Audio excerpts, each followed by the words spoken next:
Hola amigos de Contexto. Señores, desde los primeros días de este año 2019 se ha hablado de que está lloviendo poco, de que hay sequía, de que queda poca agua. Bueno, ¿cómo podríamos definir cuándo se puede considerar que ya hay sequía? Bueno, se supone que depende de la cantidad de precipitaciones que caen sobre el territorio nacional. Vivimos en un país que se supone que llueve mucho, pero este año ha llovido muy poco. Hemos tenido cíclicamente sequías. El año pasado también fue un año seco y hay años en que ha habido, como se dice, sequía. Pero ¿hasta qué punto podemos decir que nos afecta? ¿Cuáles son las causas de esta sequía? Los ríos los estamos viendo muy secos en estos últimos meses. Se supone que entra la primavera y que va a llover mucho ahora. ¿Será esto cierto? Hemos invitado para tratar este tema, bueno, pues cuáles son las causas y los efectos de la sequía en la República Dominicana, que se refleja en todo, se refleja en la producción agrícola, se refleja en las enfermedades, se refleja en que los niños se enferman más y los adultos mayores principalmente. Para hablar sobre este tema hemos invitado a un ecologista, al coordinador de la Comisión Ambientalista de la UAS, a Luis Carvajal, una persona que se mueve todo el tiempo en estos ámbitos de, bueno, qué hacer para que nuestro medio ambiente esté mejor. Y específicamente el agua es el elemento más importante para nosotros en la República Dominicana y en todo el mundo, en la vida. Luis, bienvenido. Gracias por la invitación, sobre todo hoy que estamos en la frontera para que inicie la primavera, la época que todo el mundo asocia con las flores, pero Sí, los señor. que conocemos la naturaleza de las islas del Caribe sabemos que es la época de los incendios forestales, que no es la época masiva de floración, que nuestra época masiva de floración ocurre en otoño. Aquí las flores, esa memoria la traemos de los climas templados. De Europa y De Estados Unidos. Entonces, como en otras partes del mundo, y la literatura, y la pintura, y el arte, y la narrativa, nos recuerdan hasta la primavera. poesía. La poesía, nosotros hemos construido eso. Uno de los... yo escribí un trabajo sobre, le decía, la mentira de la primavera en la poética dominicana, analizando a muchos autores cómo se refieren a una primavera y a una vegetación a veces que no existe. ¿Por qué Uno más de los poemas más fuego? famosos, el junco verde, empieza hablando de una planta, de la encina, que no hay aquí. Sin embargo, lo tenemos como uno de los poemas tradicionales que expresan nuestra naturaleza.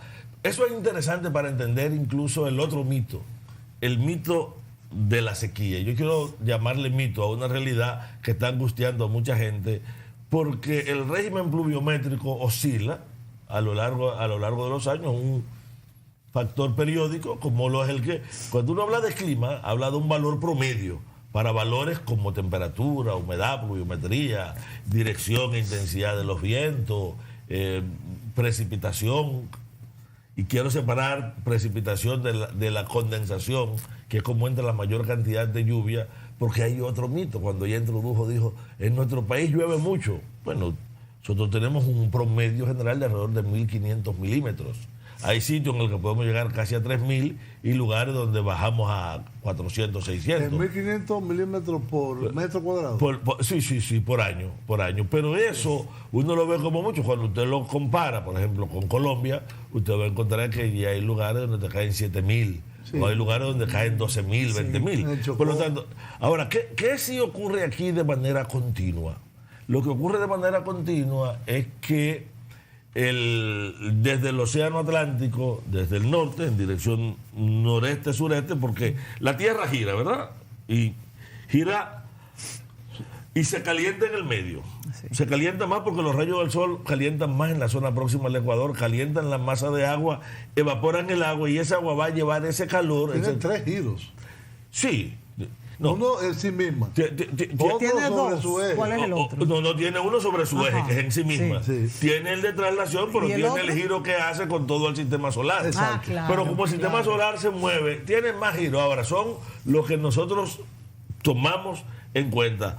Cuando se habla de clima, uno habla de factores meteorológicos, quiere decir que tienen que ver con el desplazamiento de los meteoros. Por ejemplo, la duración del día solar tiene que ver con la cantidad de sol. La cantidad de horas tiene que ver con el desplazamiento en el ciclo anual en torno al sol. Pero noche y día, que tiene dos picos, tiene un máximo y un mínimo y dos valores intermedios, tiene que ver con el movimiento de rotación. Sí. Con el de traslación tienen que ver las estaciones del año, que tiene también dos picos y dos intermedios. Hoy estamos en un intermedio. O sea, los equinoccios, nosotros tenemos equinoccios y solsticio. Cuando el día dura más, es solsticio. Cuando dura exactamente lo mismo, es equinoccio. Entonces nosotros tenemos ahora el equinoccio de primavera, tenemos solsticio de verano y solsticio de invierno y dos equinoccios, uno en primavera y uno en otoño, que es el momento en el que uno hace el cambio de una estación a la otra. Nuestra primavera se caracteriza por 4 parámetros que la gente conoce poco. El primero, prácticamente no hay nubes en altura. Por Anticiclónico. Sí, empecemos porque no hay nubes. Y como no hay nubes en altura, se provoca mucho mayor nivel de insolación. El nivel de radiación es mayor. Esas radiaciones calientan la zona con la que hacen contacto y esto devuelve el calor, que eso se llama albedo, y ese albedo genera una corriente ascendente de aire. Es la época en que volamos chichigua. Usted nunca ha visto una gente volando chichigua en octubre o en noviembre. Se vuela chichigua en esta época porque el albedo crece. Lo segundo, que tenemos una humedad relativa muy baja. Es la época de la sequía atmosférica. Porque aquí la humedad es muy alta. No, aquí es muy alta en sentido general. Lo que pasa es que se llama humedad relativa a la cantidad de agua que a una temperatura determinada tiene un volumen de aire. Yo cojo 1 metro cúbico de aire, mido la cantidad de humedad que tiene a una temperatura determinada y eso se llama humedad relativa. Es uno de los indicadores principales del clima. Es muy baja y por lo tanto el aire tiene mucha capacidad de secante. Lo tercero es que es una época de sequía meteorológica, o sea, nosotros no tenemos precipitaciones. Hay una pregunta, esas ideas de que dentro de un mes o mes y medio, en mayo, comenzarán las lluvias. Comenzará a llover y hay una tradición de las primeras lluvias de mayo. Todo el mundo está esperando que llueva en mayo porque es lo que habitualmente ocurre. Aunque en los últimos 2 años ha llovido muy poco. Las predicciones, el pasado no está, pero en los anteriores, nosotros vivimos un periodo de 3 años de sequía intensa en que tuvimos mayo sin una gota de agua. Las predicciones que hacen todos los organismos internacionales y las propias instancias locales que estudian el clima es de que el resto del año será seco y de que esta primavera tendrá un nivel por debajo.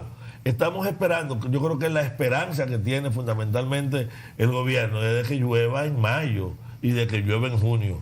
Pero yo quiero terminar lo de la primavera porque yo quiero desmentirlo, yo quiero darle otro enfoque al manejo que se tiene de la sequía.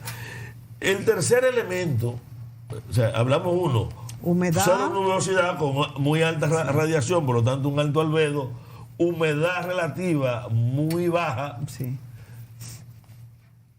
poco avance de sistemas nubosos, entonces no hay una caída general de la precipitación y es la época, por lo tanto, en que al producirse mucha desecación hay mayor sensibilidad y la cobertura foliar de las hojas es menor. Lo que la gente ve en otoño, que ocurre en los climas fríos, que se caen las hojas, se llama caducifolia. O sea, la caducifolia nuestra es en primavera. O sea que por eso los incendios forestales. Sí, pero por eso usted vaya dentro de 20 días al Parque Mirador y mire la densidad en las copas y usted la verá muy disminuida. Entonces la gente no entiende. Eso es lo que ocurre en otoño porque el clima responde a este valor que oscila allí porque se preparan para el frío, aquí porque nos preparamos para el calor y para la falta de agua, que es quien marca nuestro clima. Ahora, las sequías nuestras son estacionales. La época de sequía para la mayor parte de la isla, sobre todo para la mayor parte de nuestro país, empieza a mediados de invierno y termina a mediados en el segundo tercio de la primavera. Normalmente las lluvias vienen en mayo. Entonces, por eso es que la gente está esperando que venga mayo. Y sobre mayo hay muchas ilusiones. Y mayo para nosotros tenía mucho más significado porque mayo siempre ha venido después de la sequía. Es en mayo que se apagan los incendios forestales porque lo paga la lluvia.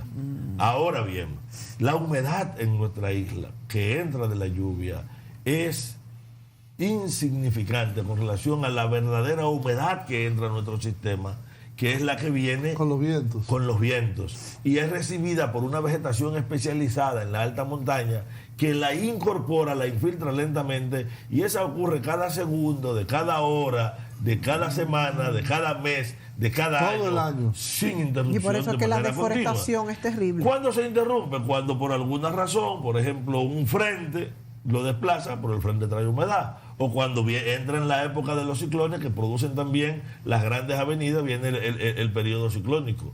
Pero el agua que viene de la cordillera central, que es, digamos, donde viene la mayoría del agua en la isla, es de condensación.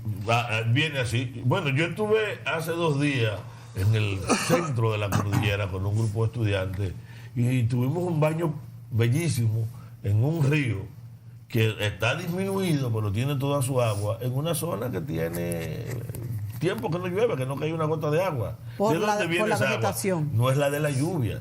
Esa agua viene porque se está condensando, infiltrando lentamente, llenando los acuíferos, y ella la devuelve.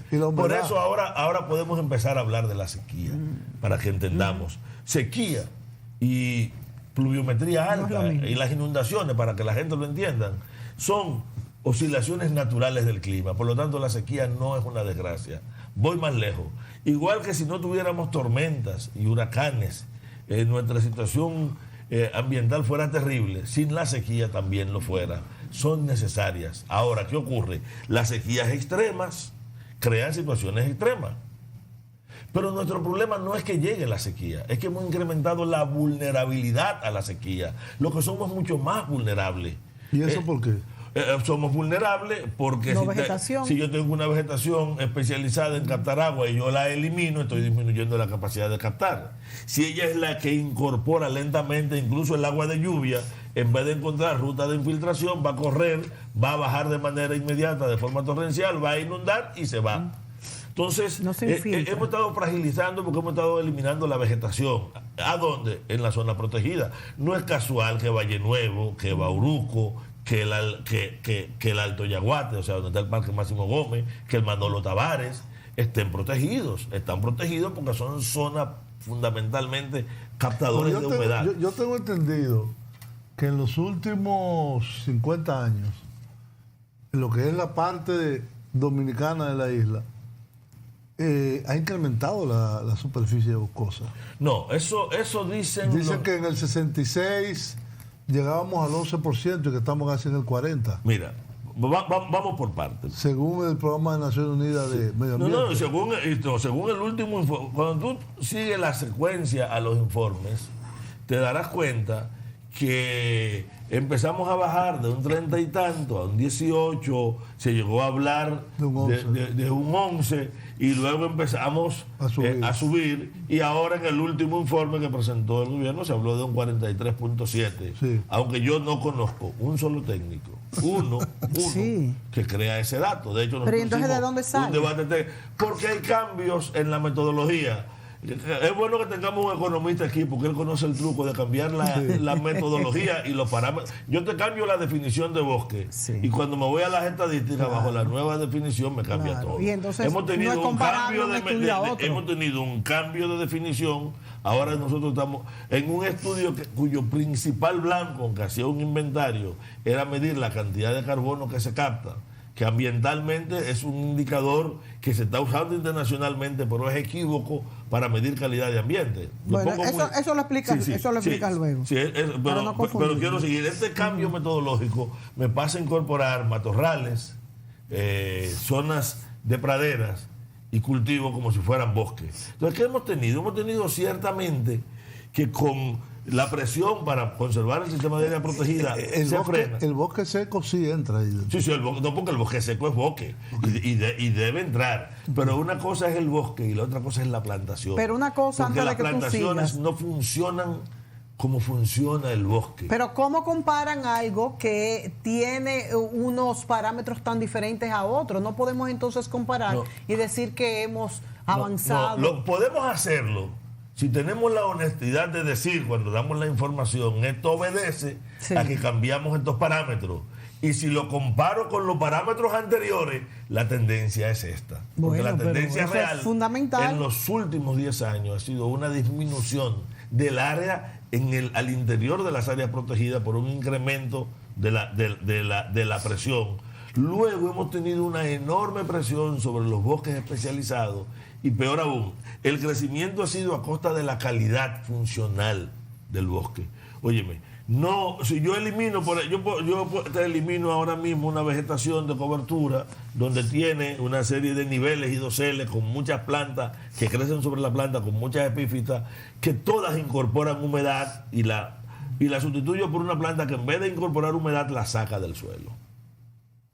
¿Qué yo he hecho? He empeorado la condición. Como el eucalipto, por ejemplo.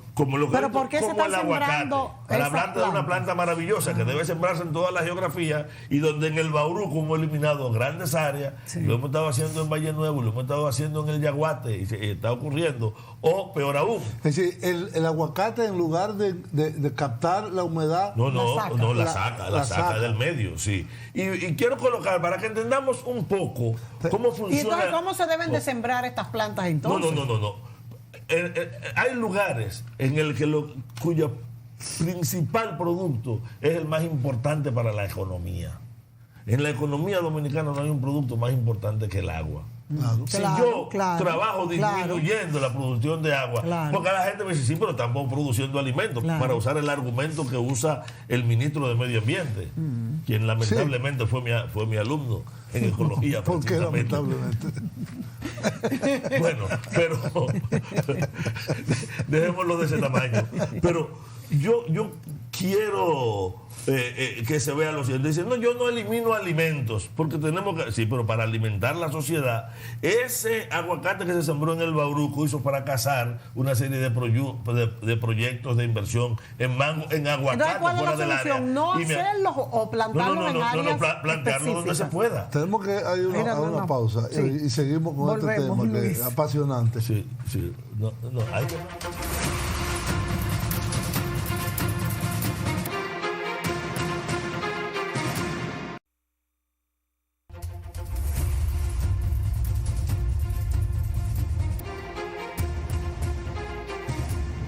Bien, amigos, continuamos esta conversación interesantísima sobre la coyuntura ambiental con esto de la sequía, pero en general, ¿cuáles son los elementos que entran para determinar que estamos en una catástrofe ambiental o si no estamos en una situación cíclica?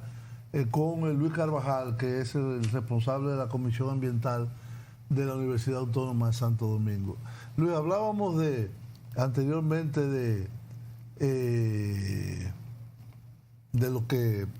tema. ¿Cuál fue el último? Bueno, el último tema, estábamos hablando, pues, cuáles son lo que contribuye realmente a la sequía. Y sobre todo era la cobertura boscosa. Sí. Que la estadística oficial dice que está en 43.7. O sea, que ha subido. ¿Y en realidad en cuánto está? No, y tú dices que ha bajado. Según ustedes. La proyección nuestra, y además lo que te demuestran todos los estudios comparativos, es que estamos alrededor de un 32%. Versus el 42% que estamos. Sí, con una caída significativa de la calidad del bosque, porque eso es importante. O sea, no es importante solo la cobertura, sino la funcionabilidad de esa cobertura. ¿Y por qué ha caído, ahora, Luis? Bueno, porque nosotros hemos estado haciendo, las siembras que se han estado haciendo han sido inadecuadas, plantas inadecuadas, en lugares inadecuados, en formatos inadecuados. No hay un plan para eso. Hemos confundido las plantaciones comerciales perfectamente necesarias y lícitas con los bosques de regeneración, pero detrás de esto hay todo un andamiaje que habría que desmontar. Si nosotros queremos entender, por ejemplo, ahora la sequía, lo primero que tenemos que saber es que hemos disminuido la capacidad de captar, de incorporar, de retener y de distribuir el agua que tienen los ecosistemas. Que es mayor, cualquier cuenca medianamente sana retiene mucho más agua que cualquier presa, por grande que sea. Wow. Necesitamos la presa. Pero la cantidad de agua que se retiene en el Naturalmente. subsuelo. Ahora, con relación a la crisis, una de las soluciones que se ha estado planteando es construir pozos, piscinas o lagunas paralelo a la carretera en la región noroeste, donde la evapotranspiración es enorme, y además de ser enorme, el problema cuando no hay agua es que no hay agua. Sí. Por lo tanto, esta que yo acumulo, si yo no tengo la posibilidad de que los suelos la incorporen y de que el agua freática permanezca o deprimo el nivel freático, yo podré disponer quizá un poco más de agua para el manejo, pero estoy incrementando la arenización de la zona. Las vacas que están muriendo en el noroeste, la están matando, ¿saben quién? En parte, las vacas que están pastando en el Parque Manolo Tavares, pero en si la es alta así, montaña. Luis, porque allí se ha eliminado la vegetación para permitir el pasto, y luego hay una ganadería extensiva que deteriora, que evita que allí, en vez de ser una zona de infiltración, sea una zona de pérdida de agua, o que cuando cae una gota por aguacero vaya superficialmente, arrastre los suelos y termine inundando y creando desastres en las ciudades, y por lo tanto no está disponible cuando cae ni está disponible después. no existe una clasificación de suelos en la República Dominicana. Y entonces, ¿por qué no se lo que no tenemos, y quiero recordar un poco lo que conversamos la otra vez que ustedes me invitaron aquí, ¿no? Es una ley de ordenamiento.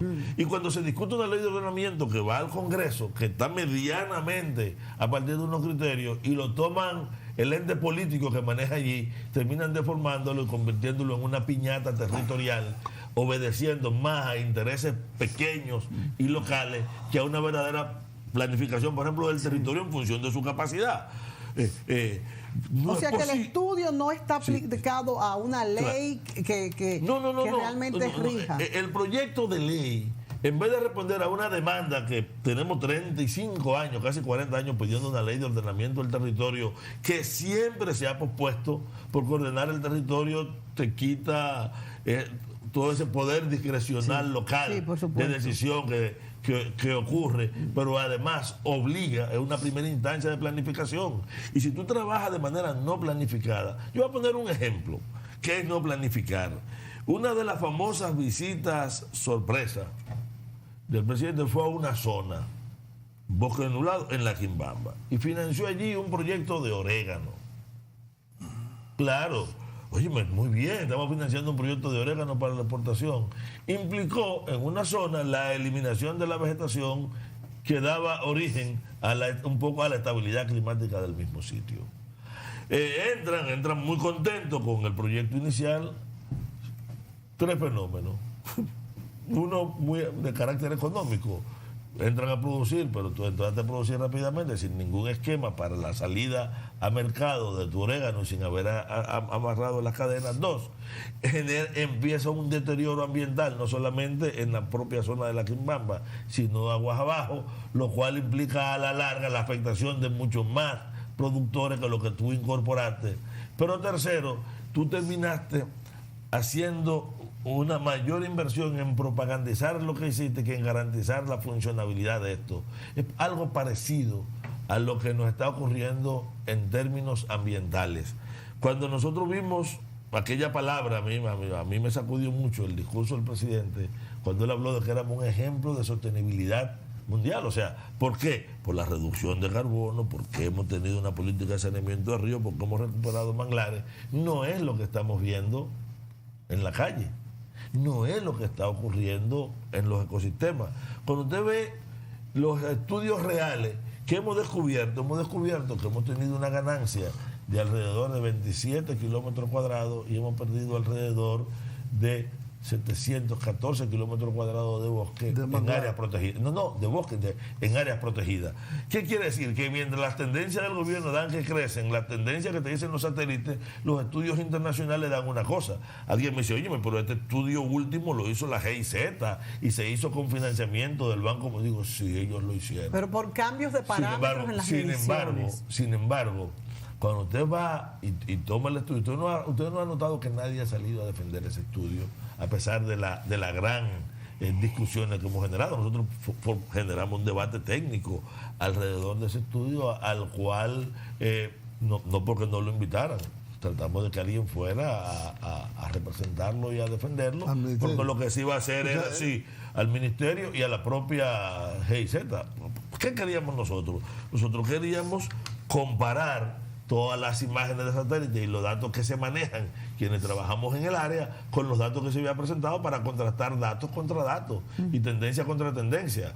Ocurre que, por ejemplo, se cogieron parcelas modelos que no son representativas y que de ninguna manera tú puedes proyectar. Eso es un truco. O sea, si tú haces un estudio económico y seleccionas al azar 6 barrios, pero te caen que los 6 barrios son de clase media alta y tú proyectas como totalidad lo que evaluaste ahí, tú vas a tener un resultado general que en realidad no es extrapolable.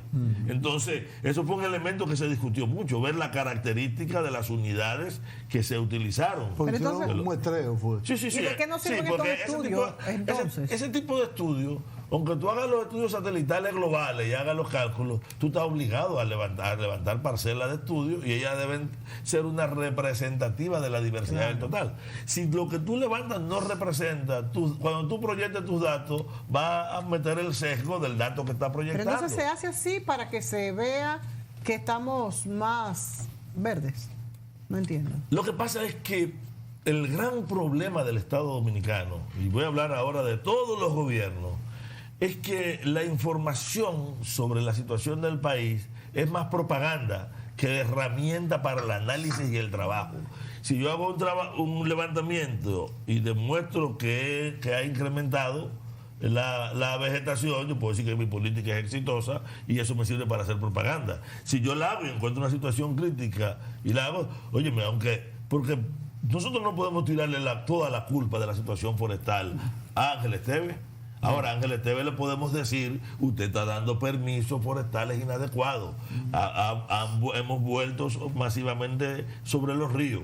Nosotros ahora estamos trayendo arena del perfil de playa. Estamos sembrando en áreas protegidas y usted ha sido la ley que le ha dicho que no puede hacerlo. Usted se inventó un estudio que no existía, falsificó un documento, porque eso se llama una falsificación, una prevaricación, en el caso del Parque del Este para justificar un permiso ambiental que no existe, porque lamentablemente la ley no dice que el ministro da un permiso ambiental. El ministro lo firma. El permiso ambiental pasa por toda un curso metodológico, claro, que si usted lo viola, que está además reglamentado, si usted viola los parámetros técnicos, si no entró un estudio y no había entrado un estudio, usted no me podía dar un permiso. Ya cuando un asunto está en un tribunal, para salvarle la cara en un tribunal a una gente. Entonces, ¿qué ocurre? Que si nosotros queremos resolver la sequía, y ahora vamos a hablar, la sequía en República Dominicana es estructural. Tenemos un déficit de agua, es lo que han demostrado todos los estudios oficiales. Si vamos al documento del INDRI elaborado por Gilberto Reynoso, que nos analiza el estudio de la cuenca, ¿cuáles son las dos más graves? Nosotros tenemos que la relación demanda-disponibilidad de agua en el noroeste y en el suroeste, cuando la relación demanda-disponibilidad supera el 20%, cuando está por debajo del 20% significa que la situación está bien. Pero entre 20 y 40% se habla de una situación crítica. Cuando yo llego a 60%, es una situación que obliga a medidas urgentes y por encima de eso es rojo. Pues miren, nosotros estamos en 97% en el suroeste. Tan alto. Y en el noroeste la demanda es por encima de la disponibilidad. ¿Qué quiere decir eso? Que hay un problema estructural de agua que obliga a medidas urgentes. Sí. Por eso, el eje de las políticas de planificación... Es decir, el noroeste demanda más del 100% de la disponibilidad. Del agua que dispone, sí. Wow. Y ese número usted lo encuentra en la publicación oficial del norte por ahí. Sí, pero cuando no nos olvidemos de que aunque ya llegue el Yaque del Norte y llegue en Guayubín y nace toda una serie de recursos que nacen en la zona, se trata de una zona de alta evapotranspiración, de una zona, o sea, la zona tiene en todos los estudios ese déficit estructural. La única cuenca que no tiene un déficit de ese tipo es la cuenca atlántica. Pero incluso zonas como la nuestra, que Nizao, Osama, a la que nosotros pertenecemos, con relación a la población y a la demanda, estamos en una situación crítica. Sí. Lo que pasa es que la mayor parte de la gente no ve esa crisis. Más de un 60% de déficit. Sí, más. Y yo quiero decir lo siguiente. ¿Y cómo se puede remediar eso? Eso se puede producir más agua. Porque no podemos disminuir la población. No. Hay cuatro Vamos cosas. A la pausa para venir entonces con el último segmento sobre soluciones. ¿Qué podemos hacer? Exacto, perfecto, sí. Volvemos, amigos.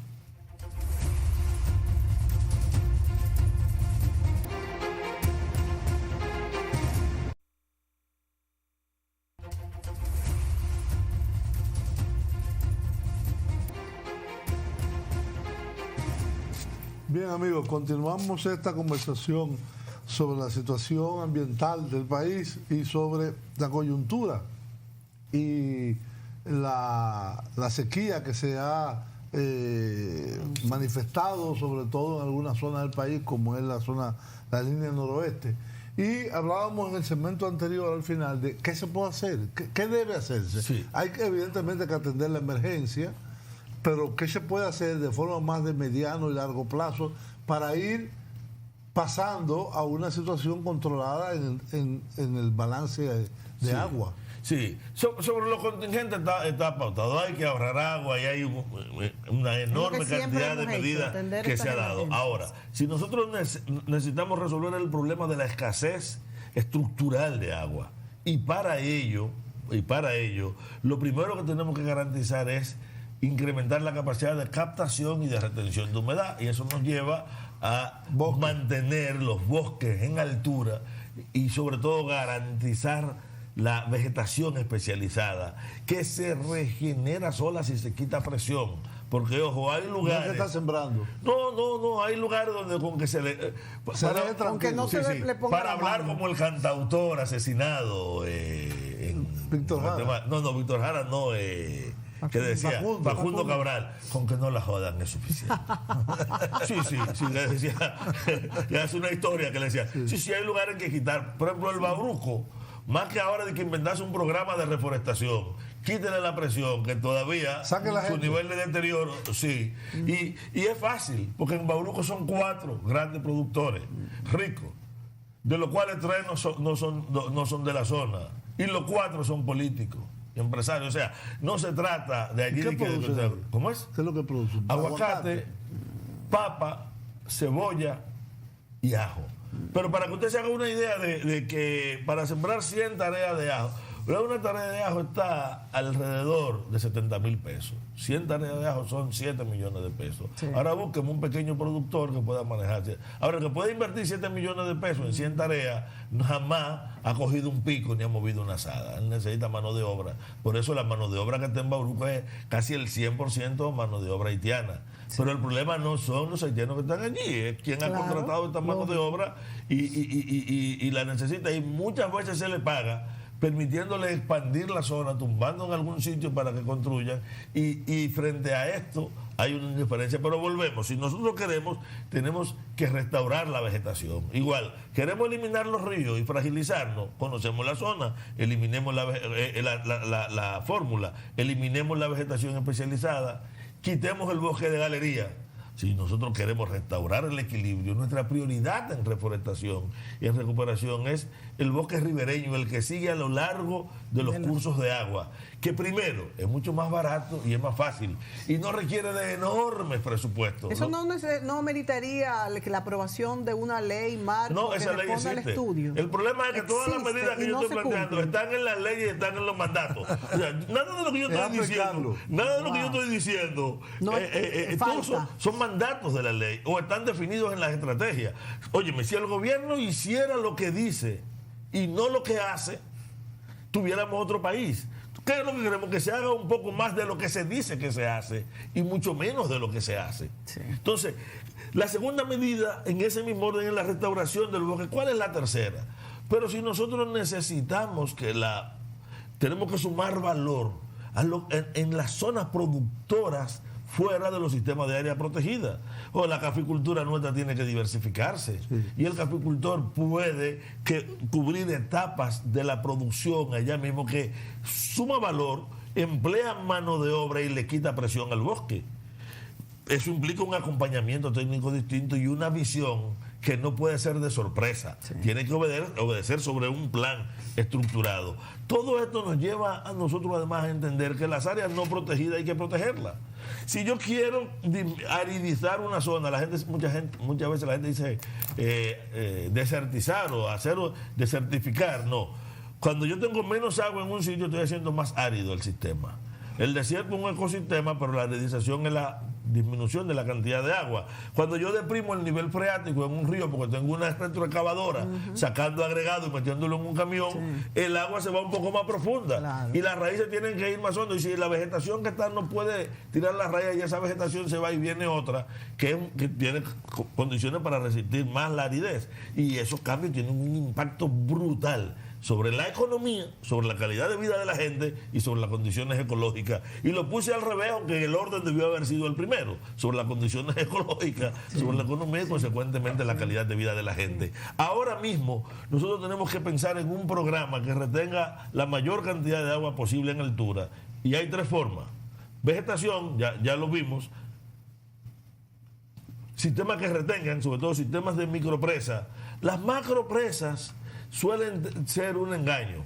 Nosotros, cuando se discutía la presa de Pinalito y se discutió Alto Yuna y se discutió Manabao, Bejucal, Tavera, en los 3 casos el movimiento ambiental planteó una oposición no a que se hicieran la presa, sino a los diseños, porque en el caso de Alto Yuna y de Manabao, Bejucal, Tavera era coger el agua en un caso de Yuna y en el otro del Yaque, sacarlo en uno de Jarabacoa y mandarlo a apenas 2,5 kilómetros antes de la presa de Tavera, porque lo que interesaba en la construcción era que fuera cara para el movimiento de tierra. Nosotros planteamos, hagamos la presa, pero dejemos que ella siga su curso. O sea, no hay por qué hacer aquel traslado. Y podíamos demostrar que la variación en generación era mínima, pero el costo se hacía 5 veces menor. Con Manabao, Bejucal, Tavera era mandar Yuna de Cuencatillo a Cuenca Rincón. Y todo lo más importante, yo recuerdo que en medio de la discusión, a nosotros nos dijo el presidente de la República de entonces, cuando discutíamos el proyecto, que paráramos la discusión hasta que aprobaran el préstamo, porque estaban más interesados en la aprobación del préstamo que en esa obra. Entonces se montó que éramos enemigos de las presas. Sí, y no, el BID. No, el préstamo de Alto Yuna iba a venir de fondos noruegos. Era aquel parte del proyecto que se hacía con fondos noruegos y era el primer préstamo que se iba a cobrar con los servicios ambientales de la cuenca. Entonces implicaba una serie de... Además nos llevó a una gran discusión y pudimos derrotarlo porque demostramos que el balance hídrico que estaban colocando ellos era negativo. Pero sin entrar en esto, ¿a dónde quiero llegar? Es que hay que retener el agua. Necesitamos la presa, pero necesitamos diseños que obedezcan a la necesidad económica, a las necesidades ambientales y no a la necesidad de la corrupción de conseguir unos chelitos más. Pero mira cómo todo está más claro, necesitamos desde luego una política de educación a productores y a la población en sentido general. Bueno, la vigilancia y la aplicación de la ley era lo último que iba a poner, aunque si se cumplieran las leyes, la situación nuestra fuera otra. O sea, tenemos que romper esa fragilidad estructural. Rompiendo el mito 1, no es verdad que seamos un país con mucha agua aunque tengamos muchos ríos. Tenemos ríos porque tenemos montañas. Pero cuando usted ve en el mapa, estamos en el mismo nivel en el mapa donde están los grandes desiertos. Si no hubiera un sistema de montaña que interceptara de manera continua los vientos alisios y lo incorporara... El Sahara, del otro lado. Sí. Del Atlántico. Así es. O sea, si nosotros no tuviéramos... esas montañas. Ese sistema de montaña con esa vegetación especializada. Por eso cuando elimino la vegetación es como si no estuvieran, peor aún. Pasan de ser de zona de captación y de amortiguamiento térmico en isla de calor porque retienen más sol y por lo tanto la humedad que viene hacia ella se eleva y la pasa. Por eso la parte de Haití y nuestro suroeste es más seco, porque las montañas de este lado se beben el agua y ya hacia aquel lado el aire pasa muy en altura. Sí, ¿es natural que la parte de Haití sea más seca? Sí. Y eso la hace también más frágil para perturbación. Si yo ahora mismo perturbo un bosque húmedo y perturbo un bosque seco y lo dejo que se regenere, la velocidad de regeneración y el patrón, la lógica de sucesión, le llamamos los biólogos a eso, que viene es muy distinta. Claro. Y la restauración en uno y en otro distinta. Pero si la presión... ¿Cuál es más rápido? Es repetir. No, el bosque húmedo. Es más rápido. Es más rápido. Incluso si yo le doy continuidad a la presión sobre bosque seco, simplemente llega un momento en que la capacidad Además, de defensa puede ser la utilidad de desmontar un bosque seco, porque no, la tierra. No, el bosque seco es muy rico. Vamos por partes. Primero, el bosque seco se tumba para leña y carbón. Pero la madera, la mejor madera. Pero con el cactus no pueden hacer leña. No, pero tú me estás hablando ahora ya de la pradera de cactácea. Sí. Porque el cactus, que tú no lo tienes casi en los sistemas de montaña, sino en la zona llana, es un indicador de un clima y tiene enormes funcionalidades también. De hecho, la enorme diversidad del bosque seco es una riqueza que entendemos poco, pero en las zonas de climas muy áridos se da la mejor producción del mundo cuando hay agua. Si yo dispongo de un poquito de agua, fíjate que la grande zona exportadora en Almería. Son cisternas de agua. Sí. No, y si yo dispongo de agua, como tengo el aire mucho más seco, tengo menos posibilidades de enfermedades fungosas y de enfermedades bacterianas. Sí. Por eso yo empecé diciendo que la sequía y los procesos de lluvia son necesarios. Y son necesarios en sus extremos, porque ellos terminan provocando un balance climático. Si nosotros no viviéramos sequía con cierta periodicidad, cada 4, 5, 6, 8, 10 años, la cantidad de enfermedades fungosas y bacterianas en la vegetación dificultaría y encarecería significativamente la producción. Nótense que en la naturaleza hay lo que la gente llama una sabiduría para colocarme en la posición de la gente que tiene fe, que parece que fue construida bajo un modelo, pero es un proceso de millones de años de evolución que produce ajustes. Nuestro clima y nuestras características no son producto del presente. Cuando los rompo de golpe y los desestabilizo, claro, el proceso de recomposición de eso no siempre es necesariamente bueno. Y ahora, todas las predicciones del cambio climático nos dicen que los eventos extremos van a ser más frecuentes y más extremos. Por lo tanto, tenemos que prepararnos para sequías e inundaciones. Y en ambos casos, solo la vegetación nos ayuda. Porque 100 milímetros en una cuenca deforestada son 100 milímetros que se manifiestan en el llano en un ratito. Y dependiendo del tamaño de la cuenca, allí serán metros de altura inundando una ciudad. Pero 100 milímetros en un bosque, en un sistema donde las herbáceas incorporan, plantea que va a bajar muy poco. Y lo que baje no se va a llevar la productividad de los suelos. Claro. Mira, hay un tema que antes que se nos termine el tiempo, yo quería preguntarte, y que no tiene tanto que ver con la sequía, o quizás sí, no lo sé, pero que sí está afectando un sector importante de la actividad del país, que es el turismo, y es el tema de los sargazos. Yo estuve el fin de semana pasado viendo algunas zonas en el este y es un desastre ecológico total. Zonas de playa se han convertido en basureros prácticamente. Es decir, ¿qué es lo que está pasando y cómo se puede atenuar eso? Sí, qué bueno que tú usaste una palabra, dijiste, es un desastre ecológico total. Y te voy a decir, es un desastre económico total. También, no. Por lo tanto. No.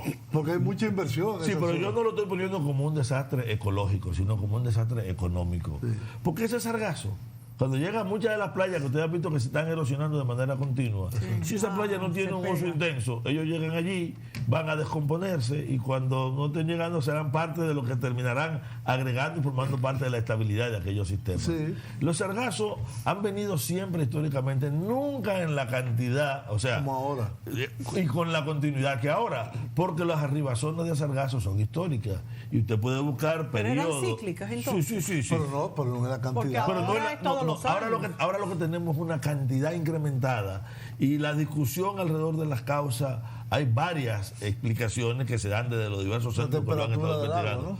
Uno tiene que ver con la variación en los grandes flujos, o sea, brazos de sargazo que se desprenden desde el mar de los sargazos, pero hay uno que es muy fuerte porque nos está planteando que los sargazos que han estado entrando de manera continua en la zona del Caribe, y hablo de manera continua, o sea, que no están llegando con esas arribazones cíclicas, son lo que estamos teniendo ahora, provienen no desde la zona del mar de los Sargazos, sino desde este mar interno en el Golfo, donde una corriente... ¿El Golfo de México? Sí, una corriente ascendente que viene de la desembocadura de los grandes ríos de Sudamérica, se encuentra con una masa que incrementó significativamente la cantidad de nutrientes, de fósforo y de nitrógeno, producto de una serie de circunstancias, y ha provocado una multiplicación exagerada.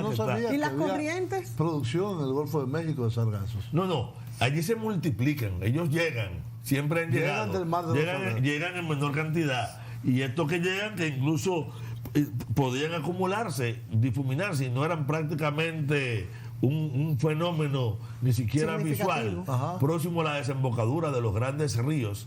Del Mississippi. No, de los grandes ríos en el sur. Estamos hablando de una corriente sur-norte que sigue paralelo a la costa. ¿Esa corriente en esa dirección es normal? Sí. O sea, hay una serie de movimientos marinos mundiales que han ocurrido siempre a escala planetaria, que están siendo alterados por la variación térmica. Pero hay una alteración poco trabajada que tiene que ver con la cantidad de nutrientes disponibles producto de la contaminación y de los arrastres. En el caso de México, uno de los elementos que está estudiando es el efecto posterior a los grandes derrames que provocó no recuerdo cuál huracán. Pero hubo un huracán. Hay varios. Yo creo que varios. Yo creo que el Katrina pero estos grandes derrames que produjeron enormes masas de petróleo fueron abordados con sustancias para recogerlo. Entonces va a seguir pasando esto, Luis, se nos acabó el tiempo. Va a seguir pasando esto. Va a seguir pasando. Y va a seguir pasando de manera, va a seguir pasando y va a seguir pasando de manera cíclica, aunque esta situación de ahora deberá remitir. Ahora bien, la solución estructural para esto pasa por 3 vías. 1, convertir el sargazo de desgracia en bendición. Saber que él, que está llegando, por ejemplo, a las zonas que no son de uso intenso, no representa un problema.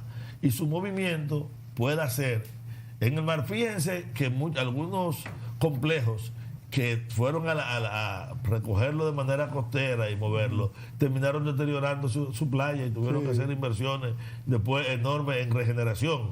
Si nosotros vemos lo que nos está dando, por ejemplo, un incremento de la pesquería, la presencia masiva del sargazo en la zona. Sí. Y sombra. O sea, para los pescadores, sobre todo para los pescadores de mediana altura, ellos están felices porque el sargazo ha implicado un incremento de la pesca.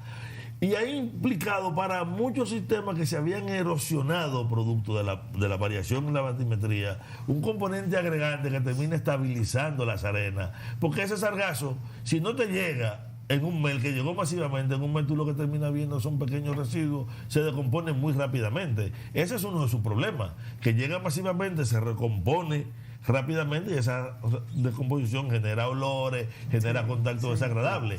Al sargazo pueden estar asociadas especies que generen alergias.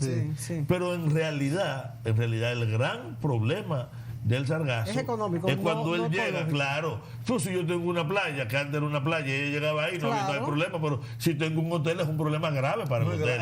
Por eso yo te dije que era un problema económico y no necesariamente un problema ecológico.